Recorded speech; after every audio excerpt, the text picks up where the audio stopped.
नमस्कार मित्रों, एक बार फिर से इस YouTube चैनल में स्वागत है।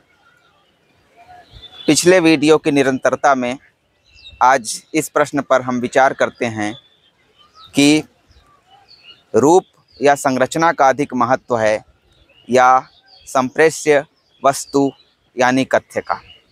साहित्य रूप का नाम है कि कथ्य विशेष का। भारतीय साहित्य शास्त्र में यह बहुत पुराने समय से बहस का, विमर्श का एक मुद्दा रहा है और आज तक संभवतः इस पर अंतिम रूप से समाधान नहीं हो पाया है और संभवतः अंतिम समाधान हो भी नहीं पाएगा। इसी संदर्भ में कई ऐसी विचारधाराएं प्रकट होती हैं जो रूप को प्रमुख मानते हुए साहित्य को परिभाषित करती हैं। कहती हैं कि कोई वस्तु या कोई कथ्य या कोई वर्ण विषय अपने आप में साहित्य नहीं है जब तक कि उसे खास स्वरूप में, भाषा की खास प्रकार की बुनावट में प्रकट न किया जाए। भाषा के मुख्यतः दो प्रकार के प्रयोजन होते हैं या दो स्वरूपों में भाषा प्रकट होती है। एक दैनंदिन व्यापार को एकदम सीधी भाषा में प्रकट करना, जिसे प्रयोजन मूलक स्वरूप वाली भाषा कहते हैं, और दूसरा थोड़ा सा रमणीय बना के भाषा के उपादानों द्वारा उसे प्रकट करना।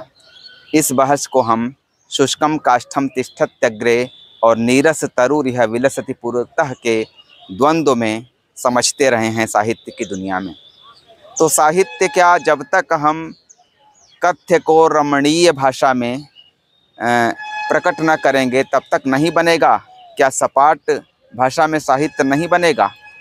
वैसे तो सपाट बयानी के भी कवि हो चुके हैं और बड़े प्रतिष्ठित कवि हो चुके हैं, लेकिन अगर ध्यान से देखा जाए, जिन ऐसे कवियों पर सपाट बयानी का आरोप लगता है उनमें भी शब्द की जो क्रीड़ा होती है कुछ उस आंतरिक तल पर होती है जिसमें शब्द केवल अभिधार्थ या प्रयोजन मूलक हैसियत नहीं रखते, बल्कि कुछ न कुछ उसमें लक्षणा और व्यंजना का खेल ऐसा चलते रहता है।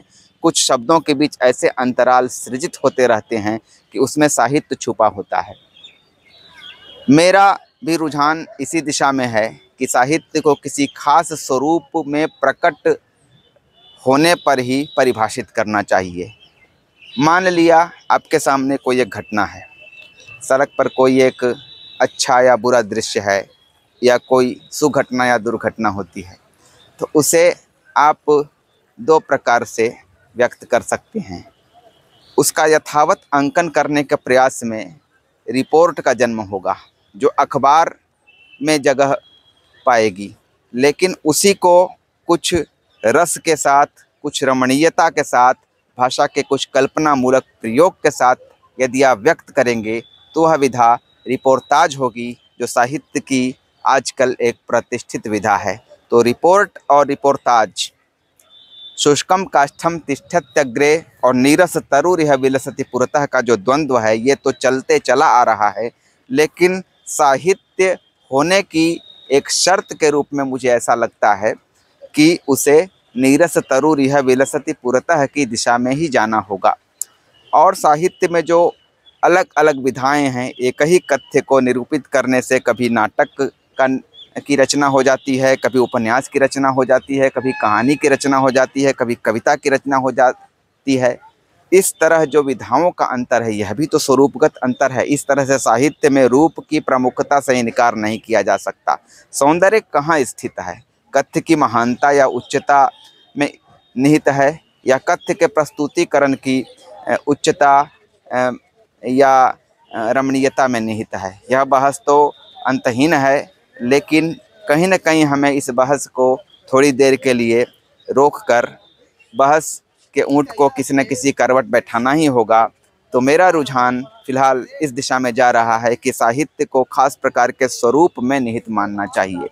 और आप कह सकते हैं या कह सकती हैं कि रूपवादी रुझान है, लेकिन फ़िलहाल मेरे लिए यही रुचि का विषय है। आज के वीडियो में इतना ही।